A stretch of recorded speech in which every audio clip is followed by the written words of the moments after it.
સુરતમાં જ્યાં કાર્યકર્તાઓનો વિરોધ હવે વધુ ઉગ્ર બની રહ્યો છે। સુરતમાં ટિકિટને લઈને ભાજપના કાર્યકર્તાઓમાં જે અસંતોષ છે એ બહાર દેખાઈ રહ્યો છે। વોર્ડ નંબર 28ના કાર્યકર્તાઓ ધરણા પર બેઠા પોતાના વિરોધને દર્શાવવા માટે યોગ્ય ઉમેદવારને ટિકિટ આપવામાં ન આવી હોવાનો સ્થાનિક કાર્યકર્તાઓએ આરોપ લગાવ્યો છે।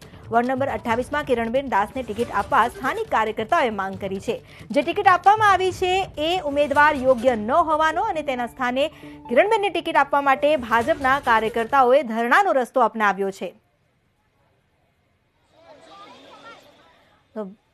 વોર્ડ નંબર 28ના કાર્યકરો જેઓ ધરણા પર બેઠા છે, ગઈકાલે જ જ્યારે નામની જાહેરાત કરવામાં આવી, આ જાહેરાત બાદ કેટલાય સ્થાન પર વિરોધનો સૂર પણ દેખાયો છે। સુરતમાં વોર્ડ નંબર 28માં જ્યાં કિરણબેનને ઉમેદવાર બનાવવા માટે કાર્યકર્તાઓએ માંગ કરી છે, યોગ્ય ઉમેદવારને ટિકિટ આપવામાં ન આવી હોવાનો પણ રોષ તેમણે વ્યક્ત કર્યો।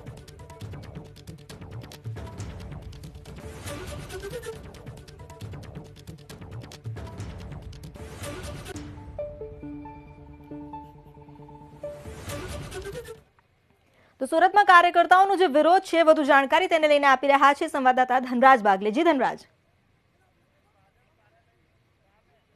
જી બિલકુલ, ભાજપ કાર્યાલય સામે ધરણા પહેલી વખત એવા દ્રશ્યો દેખાયા હશે। દ્રશ્યો તમે જોઈ શકો છો, ભાજપ કાર્યાલયની સામે આ રીતે ધરણા પર લોકો બેસી ગયા છે અને તેઓ અત્યારે હાલ વિરોધનો સૂર જોવા મળી રહ્યો છે। આ પ્રમાણે જે કાર્યકર્તાઓ છે સ્કાયલેબ હોવાનો આરોપ કરવામાં આવી રહ્યો છે, એમની સાથે વાતચીત કરી। શું માંગણી છે તમારી અને કેમ વિરોધ છે?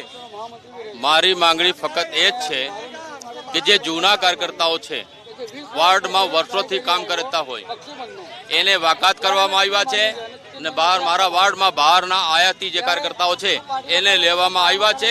આ બધા જ વોર્ડના કાર્યકર્તાઓ આજે અહીંયા બેસેલા છે ધરણા ઉપર કે આવું મારા લોકો સાથે કેમ અન્યાય થયું।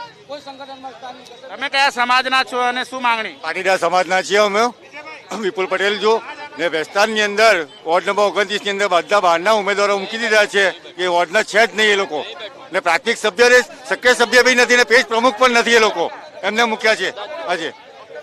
હવે સ્વૈચ્છિક રાજીનામું મૂકવા તૈયાર છે બધા। તમારો સમાજ કયો છે અને શું માંગણી? અમે પાટીલ સમાજના છીએ અને અમારી માંગણી છે કે પંકજભાઈ જાદવ વોર્ડ પ્રમુખને ટિકિટ મળે, નહીં તો અમે બધા કાર્યકર્તા રાજીનામું આપવા તૈયાર છે અને 23 તારીખ પછી પાછું પાર્ટીને એ કરીશું। પણ આપણો બધા રજૂઆત પંકજભાઈને ટિકિટ મળવી જોઈએ, નહીં તો બધા કાર્યકર્તા રાજીનામા આપી દે। કાર્યકર્તાની મહેનત બહુ છે, કાર્યાલય પર પાકે નહીં મૂકીશું।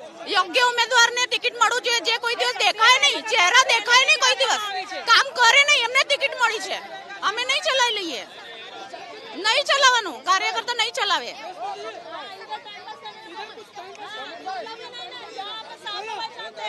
જે મહિલાને ટિકિટની માંગ કરવામાં આવી રહી છે, કિરણબેન, શું માંગણી છે તમારી? કિરણબેન, તમારા સમર્થકો વિરોધ પ્રદર્શનમાં છે। મારી એટલી જ માંગણી છે સાહેબ કે વોર્ડ નંબર 28 માંથી જે દલપતબેન કુંવર દરબાર કરીને કોઈને ટિકિટ ફાળવવામાં આવી છે, એ બેનને કોઈ દિવસ જોવામાં નથી આવી। મારી સાથે અન્યાય થયો છે।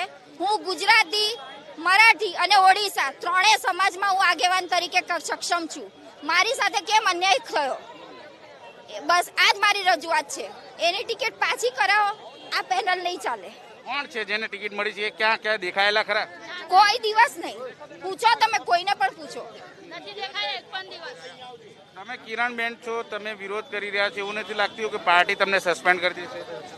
અમે પોતે જ રાજીનામું આપવાના છે પાર્ટીમાં। અમે પોતે જ રાજીનામું, હું કાલે જ રાત્રે આવી હતી રાજીનામું આપવા માટે, હું રાજીનામું જ આપી દઈશ। નથી પાર્ટી માટે સાહેબ, પાર્ટીનું કાર્ય શિરોમણી છે। આજે અમે આટલા વર્ષોથી મહેનત કરીએ છીએ, લોકોની અપેક્ષાઓ વધી છે અમારા માંથી, તો આજે આ બેનને લાવીને અમારે શું કરવાનું? કેટલું દુઃખ થાય છે તમને? ઘણું દુઃખ થાય છે સાહેબ। મારી સાથે આ બધા સમર્થન જો તમે જોઈ શકો છો।